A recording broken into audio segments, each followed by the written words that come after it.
Kasi kung titingnan ninyo, pinaghanda pa kayo ng nanay at tatay ninyo. Tandaan ninyo, itong baon na to, hindi lang to baon. Yung pagmamahal, yung pera, sakripisyo na meron sila pambili ng bigas na to, yun ang laman nito. Sadyang hindi nyo lang nakikita. Minsan magrereklamo kayo na wala kayong ulam. Eh ang tanong ko, nakita nyo bang kumain yung mga magulang nyo para lang mabili ito? Tapos sabihin nyo ngayon, relationship goals. Hoy! That's why, tingnan ninyo ha.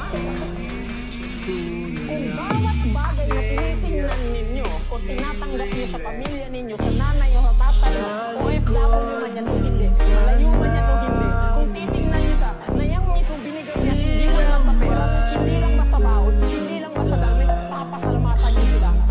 Kasi alam nila, alam ninyo na yung binigay sa inyo, hindi lang yan basta baon, hindi lang yan basta pera, kundi pagmamahal, effort, sinasaksak ko sa utak ninyo para malaman ninyo na hindi nga kahit pa paano hindi sila perfecto.